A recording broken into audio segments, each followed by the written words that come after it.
Good morning. Good morning, my dear friends. Listen, everything has gone crazy. It started to bloom and grow. The weeds have started to grow. The bellinas have started to grow. The neighbors have gone crazy because you can't even find a moment when the lawnmowers aren't running nearby. So today we'll have an episode with the sound of mowed grass in the background. And today's episode is one for a bit of relaxation. We'll take a walk around my garden. I'll show you what's already blooming, what's about to bloom, what's grown, what's new, and what smells nice. I'll also show you the first blooming tulips and other bulb plants. But I'll talk about these bulb plants and how to take care of them in the next episode, which I warmly invite you to watch.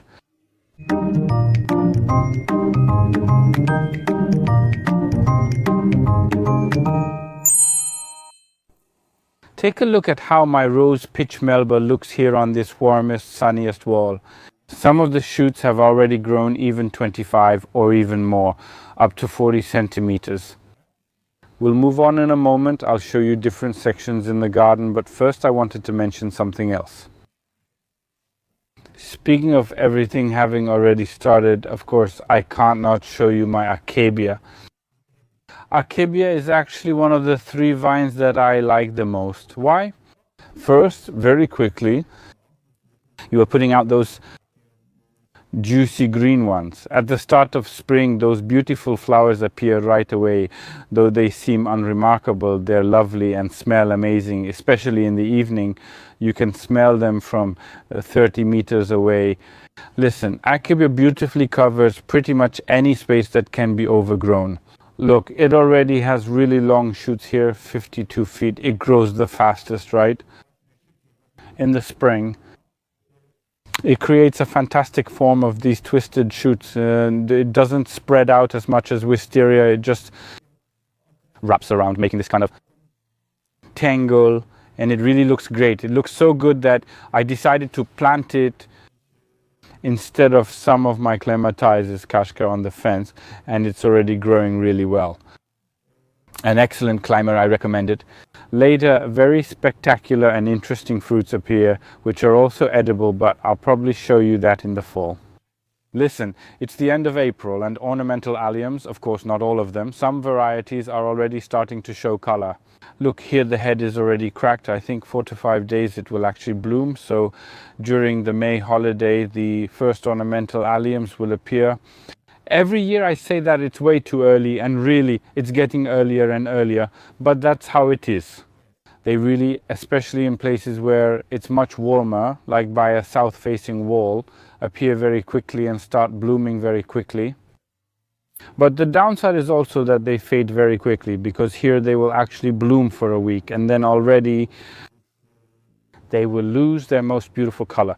It's true, I leave those flower heads, but as I mentioned, I'll tell you about that in the next episode. I don't know how it is for you, but for me in early spring, there's this feeling that every morning I want to run out to the garden and see what's new. Because every day there really is something new, and honestly, let's say, for example, a maple of the Crimson Century variety. This is a tree that just 3 days ago had its leaves all curled up and you couldn't see anything. And now look, a beautiful Crimson Century is already standing here, guarding my garden. And this is also a tip for those who ask me, Hubert Lemansky suggests a tree that is impressive and doesn't take up much space. Because very often you want to have a nice tree in small gardens. That's exactly what Crimson Century is in this columnar form. A beautiful, narrow, columnar, monumental tree that works well. As you can see, it grows by the fans, not very far away, and it does quite well. Of course, you can trim it and give it an even more defined shape. Vertical. However, it naturally grows in such a way that it fills all those gaps. Really fantastic tree. It will work well in almost any garden, and if you have more space and some kind of alley to plant 3 or 4 of these maples in a row, it will really work great. Now listen, a sequence of 3 trees that would be perfect for such a small garden. We've already talked about the maple, so now we're at the hawthorn. Hawthorn in the post-colored variety, pink, beautiful, Look, it was transplanted 2 winters ago from one place to another, already in pretty much this form. Last year, it was terribly sick. It didn't really put out any leaves. It was bare like that the whole season. And this year, you can see that it started to grow because it's full of buds, and soon it will definitely be covered with those beautiful dark pink small flowers. It doesn't bloom for long, but when it does, it's spectacular, and I don't regret transplanting it here to the corner of my terrace because I can already imagine how nicely it will form, more like an umbrella shape, and it's going to look great here. In a while, I'll try to bend its branches a bit so it becomes more like a bigger umbrella, and we'll see how it turns out. Anyway, the second tree is also great for smaller gardens. Pink Pole's Scarlet Hawthorn, it's a great thing. And another tree, this time again a columnar variety, Amanagawa cherry. Listen, these flowers look really amazing in early spring. They do bloom for a very short time, but it's worth waiting for this amazing effect. How does it grow? It grows quite well because I planted it 4 years ago as a small tree. And look, the growth is already quite significant. It's already reaching almost 5 or even 6 meters. And every year these branches are actually covered with such white and pink fluff. Fantastic. At the same time as the Amanagawa cherry blossoms in my garden bloom alongside the English viburnum. Listen, this is a shrub, in my case grafted at a height of 1.20 meters. I fell in love with it many years ago, and I really wanted to introduce it into my garden, and I did. For the first 3 years there was just one tiny flower appearing, and actually I was learning about it myself, what to do to make it bloom as fantastically as it did this year. So first of all, it takes time, it needs to take root and acclimate, and it's also worth pruning it after it blooms, so the shoots branch out. Because it blooms on last year's shoots, that's where it forms its flower clusters. And why did I want to have it? Because none of the plants in my garden have a scent like the English viburnum.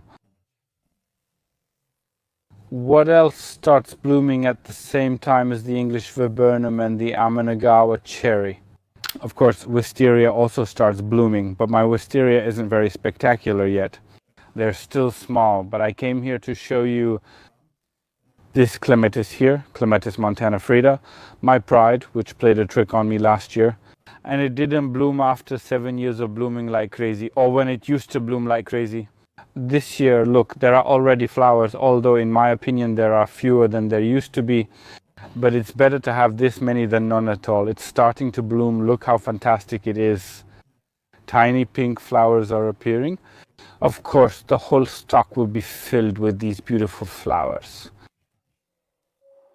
And here in the corner, so quietly, so subtly, grows the little goat, or Polemonium caroleum, which on its beautiful beet-colored stems has tiny lilac blue flowers, little bells that are clustered at the tops of each of these stems. It usually starts blooming in May and probably blooms even until July. And this year, already by mid-April, it's blooming, looks great. It's even suitable for the edges of flower beds because these beautiful leaves fill the whole space and very well. They correspond exactly with those bright flowers. Of course, there are different varieties of this Polemonium because there are even some that have leaves multicolored, meaning yellow, green, even slightly leaning towards lime, and they also work great. As you know well, a garden is not just trees, shrubs and perennials. It's also the vegetable area, and in the vegetable area in April and at the end of April there's a lot of work to do. Look, I've already planted the first tomatoes in the greenhouse. Not all of them, because I just wanted to check if they will grow well already. I'll plant the next ones basically around the May holidays. It will be planting, but I got some great tomatoes. They didn't get leggy, they're very healthy, really meaty. You'll see my 20 tomato varieties in a moment, so I decided to plant some of them already. In a moment I'll also be planting eggplants and greenhouse cucumbers, but that will be in the next order. First tomatoes, next up are dahlias. We forced dahlias together. We did them in one of the episodes, those first ones. Look how nice some of the big ones already are. Forcing dahlias like this means that when I plant them in the ground around May 10th, 15th, they'll already be this size and snails won't be able to handle them. Look, they're already nice, and if you wanted to propagate dahlias now after forcing, these great shoots that are already this size can actually be cut off with a little heel, meaning with a piece of the plant, and you can put them in water or soil and they'll root. By the end of the season, they'll already have their first little tubers that you can store. So look, almost all my dahlias are already sprouting. I think they'll grow solidly for another 2 weeks and then they'll be ready to go into the ground. What else needs to be planted? First of all, the sweet peas, which I still haven't managed to plant yet. This year my sweet peas are kind of weak. Something didn't go well for them. But there are a few varieties and I'll be planting them in the ground this week because it's absolutely the right time for them now. Friends, I've shown you what I find most interesting right now. Spots in my garden, but of course these aren't all the interesting spots, so I encourage you to subscribe to the channel. I also encourage you to check out my Instagram where I show even more plants, those everyday ones in my daily stories. And here I am by my onion lasagna, which we made together in the fall.